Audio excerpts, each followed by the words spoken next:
How do you pray for others? Why pray for others? If you're creating your reality, why do you even need to pray for another person? They're creating their reality, why even pray for them? Because your energy, your consciousness supports their intention. There have been studies done showing that praying for others helps. It supports them.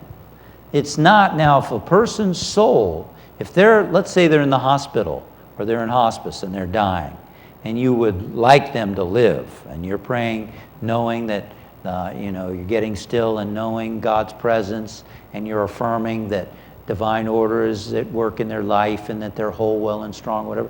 Their soul may be time to leave. We can't keep somebody if their soul's ready to go. It's time to go. We can bless them in that transition. Our prayers help them make that transition.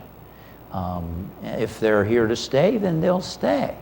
So our prayers can't make something happen for another person, but they can support what's unfolding in their life. We may pray for someone and they may go through all kinds of craziness.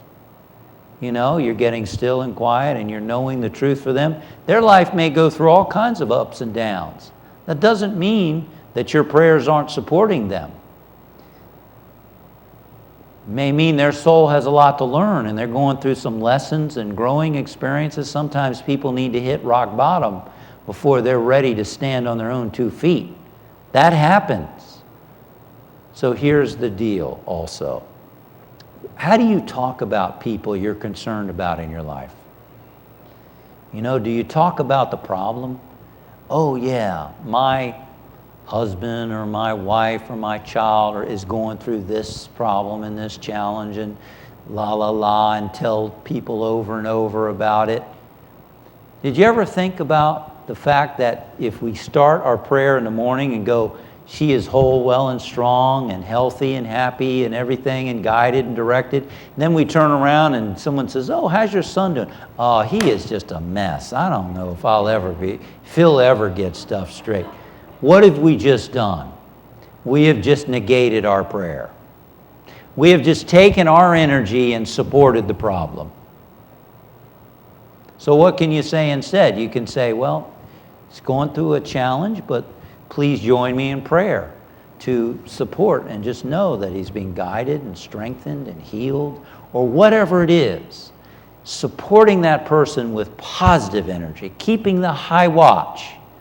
Now, if we're worried about somebody, we may need to talk to a counselor or a friend or someone to deal with our worry, to heal our worry. But maybe one of the worst things we can do is pray for somebody when we're just praying worry. That doesn't help them. That could be part of the problem. God, she's sick and, doing terrible, and I just wish you would do something for her and help straighten her out. No, that's not helpful. Keep her from shark attacks, no, don't. Remember the truth, the good working in that person's life. The light, the love, the wisdom, the power, only good. That's what lends support and help for that person.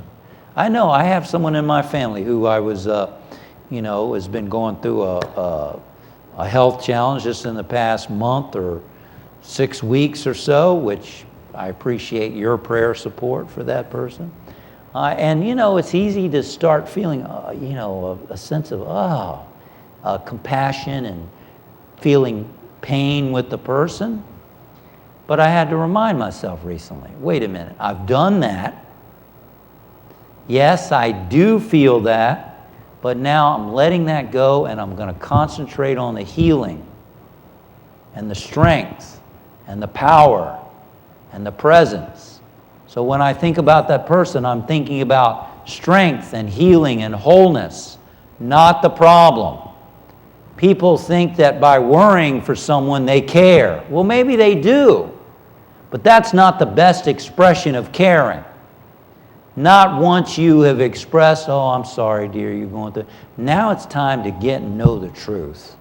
And we can do a balance of that. Yes, I know that you're, painful and so on, and feel that compassion, but also knowing That's not the reality. There is only one presence and one power in this person's life, God the good omnipotent. And God is health and wholeness and strength and power and only good working in that person's life. Now I have gone from just sympathy and empathy to knowing and sending some positive energy with that person in mind. Now I am part of the solution and not part of the problem.